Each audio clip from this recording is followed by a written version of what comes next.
Welcome to the bonus round. How's that squeaky top doing? Extra squeaky today? Extra squeaky. Nice. That's what I do in the bonus round. I just make squeaky noises. Welcome to the squeaky round. Hope you don't mind. Anyways, hi. How's it going? Hey. You beautiful people. What's up? Welcome to the bonus round. Hey. Where we talk about just whatevs. Whatever we want. For a little while. Talk about that ladder over there. Yeah. Talk about my squeaky bottom. There we go. If you're checking this out on Patreon, thanks so much. We appreciate you. If you're watching this on YouTube, hey, you could see this a week earlier on, well, you know, not this specific episode, but the next one. Yeah. You can see it a week before everybody else on our Patreon page. Check us out, patreon.com/multiplayer. Yeah.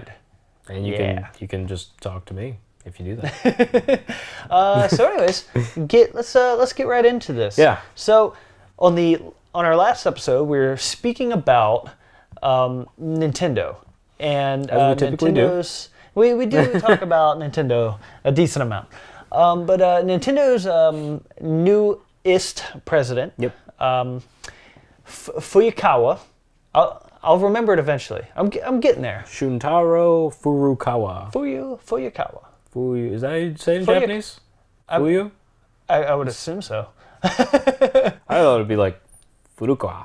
I mean, I'm sure a Japanese person would say it way better than I'm trying to pronounce Welcome to the Bonus Round Linguist podcast, where we're just talking about people's names.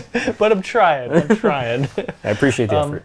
Yeah, you know, so hopefully he's like listening. He's not, but hopefully he's listening, and he's a patron. Actually, he's like, oh, thank you for trying, Yeah. you Americans. You dumb Americans. We don't know anything. Yeah. But anyways, so he was saying. He was talking about like their mobile market and what they're trying to do with mobile going forward, and how they're kind of going to double down on mobile. And I think about that, and I'm like, no, Yeah, like please, makes me scared too. Yeah, so I'm definitely, you know, I think it's like a good thing and a bad thing, but ultimately it frightens me. Because I just want really, really good Switch games. I want my Breath of the Wilds and my Mario Odysseys and my new Smash Brothers and Mario Karts and all that. And I literally want zero of that on my iPhone. Makes sense. Yes. So I wanted to talk about mobile gaming for a moment. Yeah. In our bonus round here, and it's like, do we think that mobile games? The mobile market is bad for video games, the industry as a whole? Quick answer, yes and no. Because you can never have things one way. Yep. And the end. Later. In terms of business sense, revenue, yes, makes a lot of sense. Yeah. Because they make money. Lots of money. And just crazy, just boatloads of money. Yeah. No, for creative reasons, and the reason you just suggested, I do not want a Smash Brothers on mobile. I do not want any type of precision platformer on mobile. Yeah. I don't want any type of even shooter on mobile. Like, I don't know how people play Fortnite on mobile. It's complicated. Yeah, that's the thing. Like, I don't know how you're supposed to do that on a touch screen. No thanks. Yeah, I will say, because I've played a decent amount of the mobile version just to try it out. Just see how it stacks up, and surprisingly, it handles pretty darn well, and I do not in any way like touch controls. Oh no, I'm sure it does. But outside of the building is like next to impossible. Yeah, but but you're never gonna beat a controller, obviously. Like you can't. Except keyboard and mouse. Whatever. That's still buttons. PC Master Race. That's still buttons. There's still buttons on the keyboard. You can't and this is not saying that they support mobile gaming, but you cannot play high competitive precision gaming on a tablet or on a phone. You just can't do it unless you're talking about a game like Fruit Ninja, and then it's like, well, that's not a game, so that doesn't count. But you could play that on like Switch. You could, but I won't. You got your Joy-Cons. Because I'd rather play Mario Odyssey or Breath of the Wild. So my answer, yes and no. I mean, yes, because it makes money. But you have to make mobile games. Yeah. And by mobile games, I mean a game meant for a touchscreen, for a small device, for a tablet. You know, a game like Angry Birds, Plants vs. Zombies, even that, I always forget the name of the HAL Laboratory game.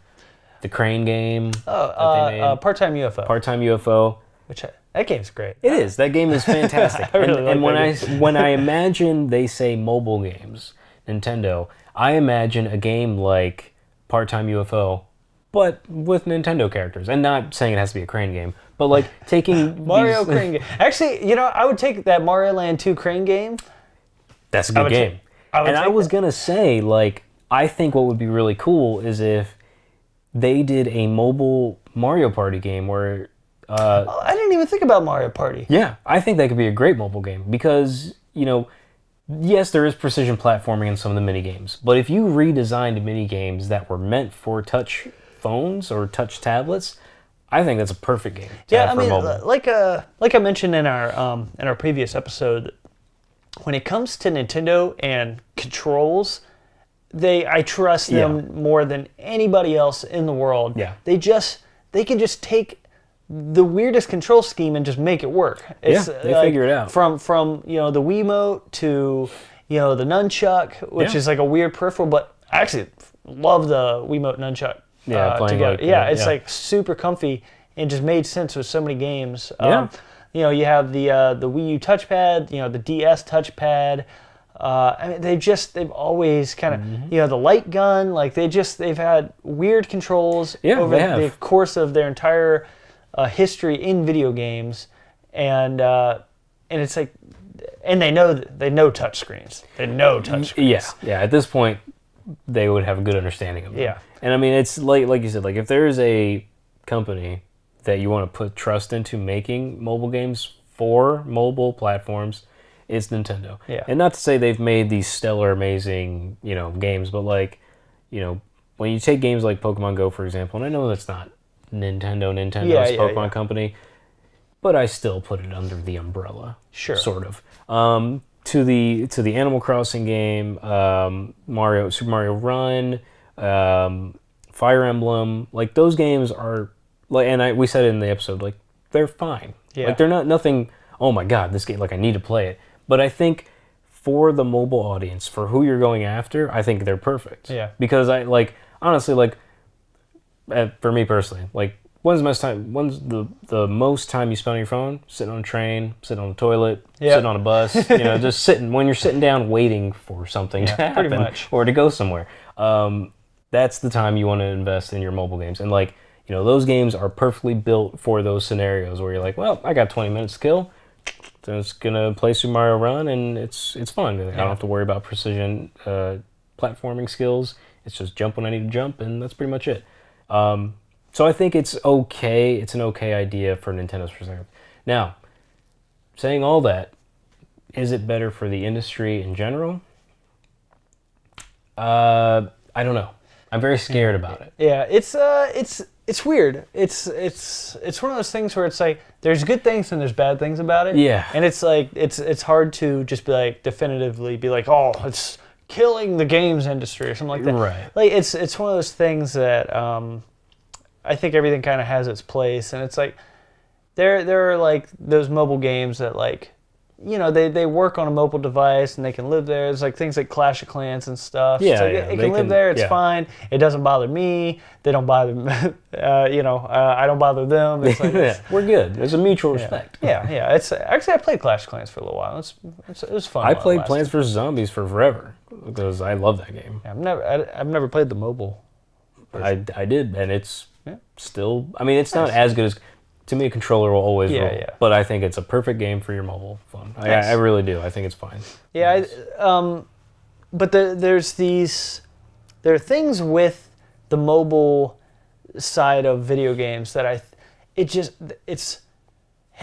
I'm using this word specifically because it sounds gross, but it has just it has seeped into our side. To home consoles. Yeah, it's one of those things where it's like, like the concept that a game like has to be free or like $1. It's you know, it's just one of those weird things. So it's like, yo, why would I pay $20 for your game? It should be free. And it's like, because people make these games, and it's like they should get paid for what they make. Yeah, it's one of those things. It's like, when Mario Run came out, obviously they put work into that game. It's a Nintendo game. And it's like, yo, we're gonna charge money because this IP is worth this amount of money, and it gave it that $10 price point, and people are like, ooh, gross. Why isn't this free? And it's like, because not everything. Like, I would much. Not everything in life's gonna be free. Yeah, it's like, especially and if it is, games. they're gonna cram like microtransactions and all that. Advertisements are gonna pop up, and that stuff is starting to seep into into like our games, into the console games, into the PC games. It's one of those things that's like, loot boxes and microtransactions, all that, like, the industry, like, everybody has taken notice of how much money things like Clash of Clans just rakes in money. Yeah. Rakes in money. And they're like, hey, we could do that just on the other side of things. Mm-hmm. So it's like, so it's like everything has microtransactions now, which is just gross. I don't want that stuff. Yeah, no, I completely agree. I think that stuff is just, it's so unnecessary and so annoying to deal with, especially because when there are games saying, hey, you play this game, if you want to be really good, give us $5 and then you can have this, which will make you better than other people. And it's just like, no, you're taking the good away from getting good. Like, you're making it like you're just paying. I'm paying for cheat codes at this point. And it's really bad. Yes, that aspect I truly despise. You're right, and I guess like the video game industry is becoming kind of whole now. With everything is kind of everything sort of blends together in some way. Yeah. You got like PlayStation second screen on mobile and stuff like that. You got your Switch voice chat kind of thing. It's like it's like it all sort of blends together now, and it's like and then obviously you have like Nintendo games coming out for mobile and blah blah blah blah blah. But yeah, it's one of those things, like, I think that kind of toxic part of the mobile world, I wish it would just go away totally. Where it's just like, if you want your stupid, Candy Crush with your stupid ads, it's like, keep that. But then it's like, if I want to buy Candy Crush, which I don't, but if I wanted to buy Candy Crush, like, hey, give us $5 and you'll never see anything.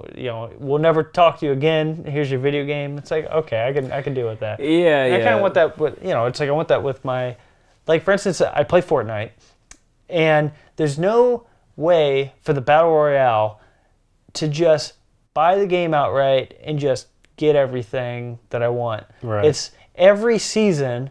There's been 4 seasons now. You have to pay $10, and then you unlock like the season pass or whatever. And it's like, I don't want to do that. Just let me, for like the price of a video game, buy the Battle Royale, and just every season I just get everything. It's like, maybe I would come out spending less with just buying the season pass for 4 or 5 seasons, or maybe not. It doesn't matter. It's just the principle. It's like, yo, let me give you my money once. Here's the transaction. We're done. Yeah, it's like the Overwatch example. I'm an old man when it comes to this. It's like Overwatch. You pay for the game up front.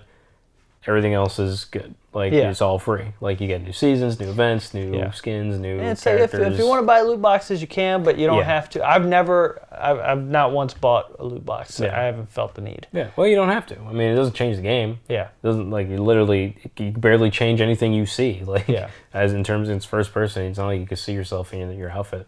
But yeah, no, I think, like you said, it's all a balancing act, really. Like, the mobile game market, I'm fine with, especially if you're going to add, like, again, if they take my Mario Party idea, I think that would be really fun. It's actually, thinking about the Mario Party idea, I think it's actually a really good idea. Yeah, honestly, it's an excellent platform for that, because, even if, I don't know if you could necessarily make it single player. Well, see, here's what I think it should be. Not to stomp on your idea. Go. So, what if there was, like, I don't know if you ever played like Words with Friends or any of those games.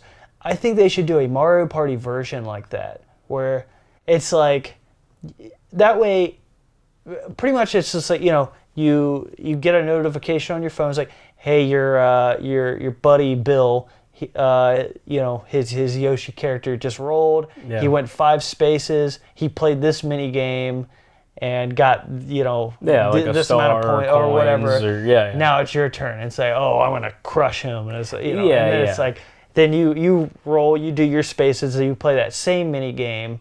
And it's like you could beat his score or something like that. Right. Then it moves on to your buddy Tom, and it's like, and that's what I was thinking of in terms of like the mini games. You guys take turns, and like it would obviously I think it'd have to be like a very dumbed down version of a console Mario Party game, just because like I can't imagine waiting 2 days for Tom to roll his die and to play that dumb mini game because it takes too long. I think it's you play with people that would constantly be jumping back and forth. Right. With you. But I think that forethought has to be given where it's like, a game like Words for Friends, you can wait a week. Yeah. And just be like, oh, they played this word, your turn. Make a word. Like there's not really anything else to it. Yeah. You're just come up with a word. But like Mario Party is, there's a board, there's strategy, there's stars and coins and items. And so like I said, I think it would have to be a very dumbed down version of Mario Party, and that's why I was saying like just the mini games. Like if you did like a Mario Party with like just mini games, and you'd have to take into account that it's a mobile game, so you can't do like the platforming ones, right? Because already the platforming ones are hard on Mario Party games because they're not smooth. They should just do it the way like the WarioWare games are, where it's just like just a bunch of mini games. Yeah, it's just like it's like pick the nose, and you like touch the screen, and it's like shake the martini or whatever. Yeah, it's just. And I think like therein lies, I think, is a good idea for a mobile game for Nintendo, where it's like it's a bunch of mini games. Challenge people when you want to. Your score will be up there until someone dethrones you or whatever, and you can, and like you could do like Pokemon Go style, where if there's doesn't have to be a fort, but there's like a place where that game is. And you get a star if you beat somebody, or you can wager a star or whatever. I'm just spitballing, but like something like that I could see very popular and something I would like to play. Like I wouldn't mind that. But yeah, like I'm fine with that type of market. And I don't think it hurts Nintendo at all because I think it's a very easy thing to develop. Yeah, I think that's so. The biggest thing for me, it's one of those things where it's like you got to think about the business side. And you got to think about investors. You got to think about people that don't play video games that are still like investors in the company. Yeah. That have no idea anything about video games except for like they look at numbers and they're like, this is making money and this isn't. Yeah. Or this is making less money. So I always see it like, when Nintendo's, this goes for like any company. It's like when they're doing really well and they're really making money, it's like I think there's just less heat on them. Yeah. It's one of those things where it's like they can, now that they have the money, it's like let's play a little bit. Let's try some new ideas. Let's get silly. Let's try something a little out there, a little daring. Yeah. Push the limit in whatever way. And it's like with the mobile market. It's obviously those games are going to make good money for without like a too much. Like you could probably develop a good mobile game in a year or 2 years. Nintendo would probably have like a 2-year cycle on a video game for like the mobile market. That'd be my guess. I'm an idiot. I don't know what the heck I'm talking about, you are an idiot. Yes, but no. I'm talking like I know anything about game development, but it's I feel like that. It's an adequate amount of time for like them to turn around. I don't see why that would be. I think it's more than enough time. Yeah. And like if those games are like constantly making good money, it's like the investors will worry less about what they're doing on the other side. Where it's like, I think it's like obviously like Nintendo took like an enormous risk with something like Breath of the Wild. It's like a totally different direction. Yeah. And it worked out really well in their favor. But I think to get to that point, they really had to keep the investors happy for a long time, which is tricky in the Wii U era. Like they were literally like they had to do things like they sold their like majority stock of like the Mariners, which I don't know if you knew. They used to own the baseball team. Yeah, so they sold their majority stock, and they were like doing things to like just make money, keep the investors happy as long as they could. like Iwata like took a pay cut, like all these things, like just to keep the investors happy. But so it's like if you have something that's like rolling just money in, just raking in all this, just cranking money out left and right on the mobile side, it's like you keep those investors happy, then you can go have fun. It's like it's like, you know, they can be like, all right, we're doing well profit wise. Let's take Star Fox and give them the Breath of the Wild treatment, where it's like, let's take them a new direction, do something different. Or it's like, you know, let's bring back something else like F-Zero or Wave Race, or, you know, something that maybe it'll sell well, maybe it won't, but we could take the chance because we're making good money right now. You could reverse that too, where like, because the Switch is doing so well, because Switch sales are doing so well and games on the Switch, like Kirby is like one of the best-selling games of the past month somehow because it's on a Switch.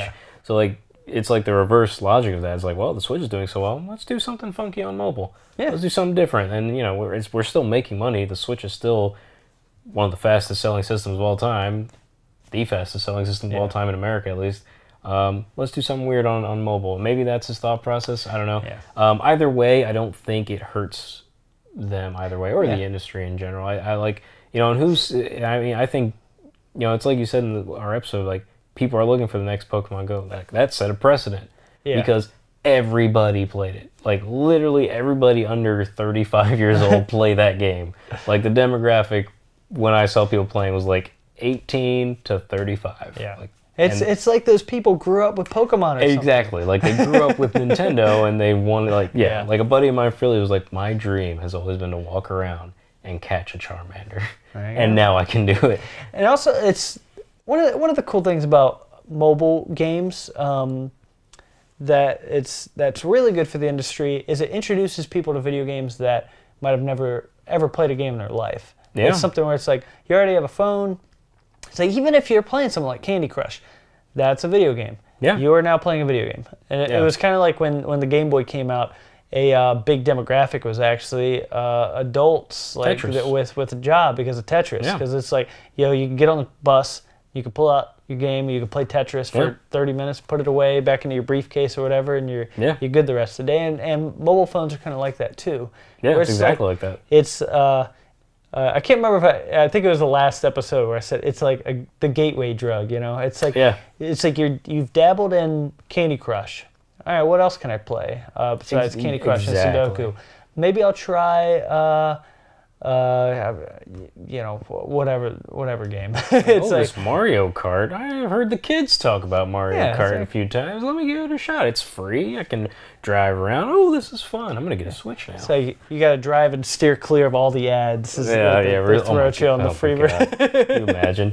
That game will be interesting. I can't wait to play it. But yeah, so it's like, ultimately, it's like, there are good things and bad things about it. Hopefully, it's like, as the industry matures, it's like, it'll learn from mistakes. Like, yo, nobody wants these ads in the game. Or if they do, it's like, we'll give them their free version. We'll have a paid version. It's like, that's it. That's all you need. But you know, ultimately, it's like, you know, there's good things, bad things, all that. Like everything else in life, it's just a balance, dude. It's all about balance. So keep it balanced, gaming industry. Balance. I feel like Zenyatta. We are in harmony. But anyway, so yeah, that's our bonus round. Crushed it. Went by so fast. Yeah. Time flies when you talk about mobile games. But yeah. So yeah, if once again, if you were checking this out on Patreon, thank you so much. If you're on the YouTube side, check it out on the Patreon side. Go to patreon.com/multiplayer. You can check out our bonus rounds, our regular episodes every week, and good stuff. Yeah, all that fun stuff. So you know, more coming at you real soon. In the face. And we will see you next time. Take it easy. We'd like to give a big ol' special thank you to Jaden Lawrence, Arturo Madeira, and Murcha Dan Krolpataru. If you want to receive shoutouts like these awesome, beautiful people, be sure to check out our Patreon at patreon.com/multiplayered. See you next time, players.